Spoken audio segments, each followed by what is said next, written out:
Hi, this is Mara Vlasic, one of your instructional technology coaches. Today I'm going to show you how to create a shell course or a sandbox course. What this is a manually created course that I'm going to use as a template for my first semester of Spanish 2. Teachers create these shell or sandbox courses to start preparing content for the beginning of a semester before they get their Skyward generated courses. Teachers also use shell courses for clubs or professional development, or to share with other teachers as a place to create content together. So the first thing I'm going to do is I'm going to log into Canvas. So I'm going to use my Edmonds Bookmarks folder and then click Canvas. And then once I'm on my Canvas dashboard, I'm going to scroll down on the right-hand side and click Start a New Course. So this is how you create a new course. As a sandbox or shell course, they're pretty much the same thing. I'm going to name this course. So I'm going to call this Spanish 2 First Semester Shell. I have to create a short name for this. It doesn't really matter what this short name is, but I'm just going to abbreviate. And then I'm going to click Create Course. This will open up the course, and as you can see, this course is completely blank. So I have a few things that I can do right away for this course. I'm going to scroll down in my navigation bar and click on Settings. And this is where I can set some of the course details. So I can choose an image that will show up on my dashboard for this course. So I'm going to click that, upload image, and I'm just going to add a background image here. This is also where I can edit the name or the course code if I want to. And then I have a lot of different settings. I can choose a term. I can also choose a start and an end date. If this is a shell course that you're using to build content in every year and you want to just add to it, I would just leave it as a default term and not have a start or end date so that it stays on your dashboard. If this is a course that you're sharing with students or with other participants as professional development or just a shell for other teachers to add to, you do have a couple options for that. You can decide if you want to restrict their ability to view before or after the course end date. So for students, that might be applicable.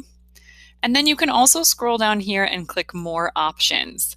This is where you can let others enroll by sharing a code. So if I was creating a course for a club, I would click this option so that I can give students the link to enroll. If I was creating this for other teachers and I wanted them to also be teachers in this course where they can edit content, then I would need to reach out to my instructional technology coach, and then they can add those teachers to your course. So this is really useful if you're having someone join as a student where they're interacting with the course as a student, but if you want them to be a teacher, then you need to reach out to your instructional tech coach to add those teachers to your course. Then I'm going to click Update Course Details, and this is where I will get that code or the link to share with students. So if I scroll down here, I can share this URL with anyone that I would like to enroll in my course as a student, so in that student role.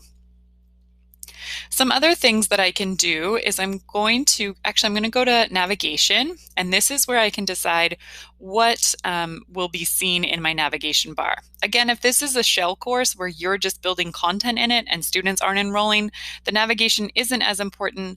But if you do plan to take this course and just copy it directly into your Skyward course, then I would set up all of the things that you would like in that Skyward course, so in that Skyward generated course. So because this is a course that I would copy over into my first semester course, once I have that, I am going to modify the navigation bar so that only certain things are showing.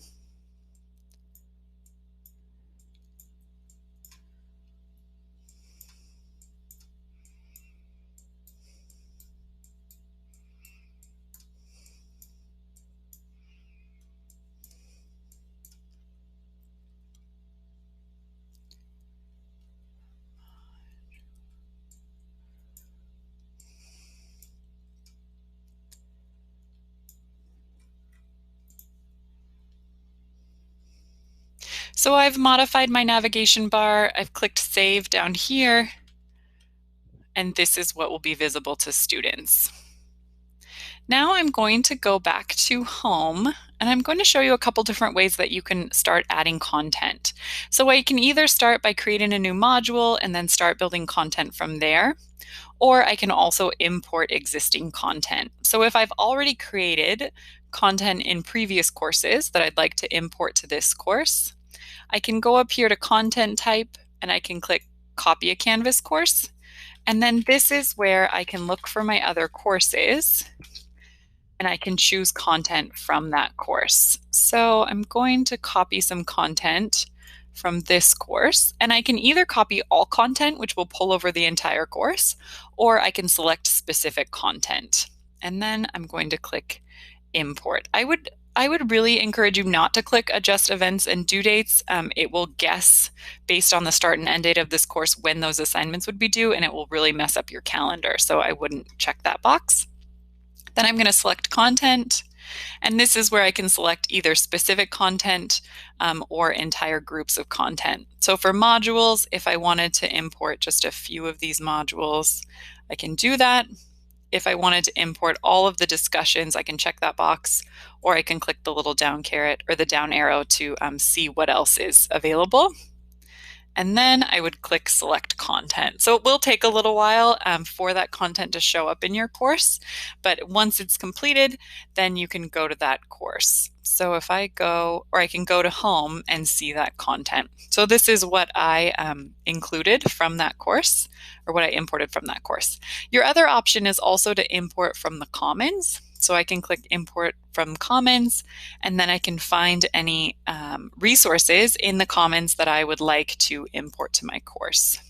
So let's just find one thing to import. I'm going to import this. I'm going to import this page. So I click on the title. I can preview it once that loads, and then I can click import download.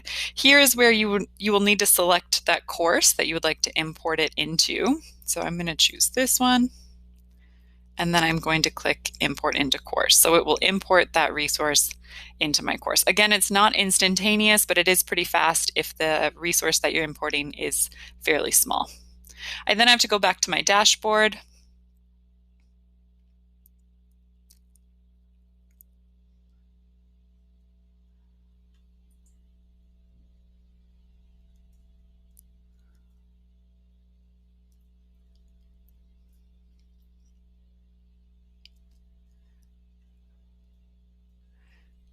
And find that course.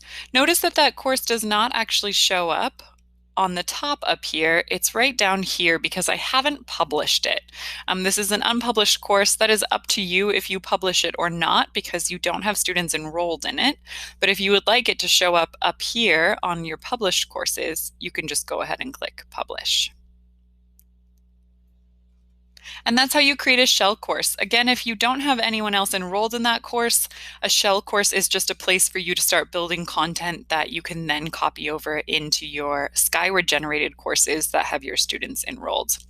If you have any other questions about creating a shell or sandbox course, please reach out to your instructional tech coach and we'd be happy to help.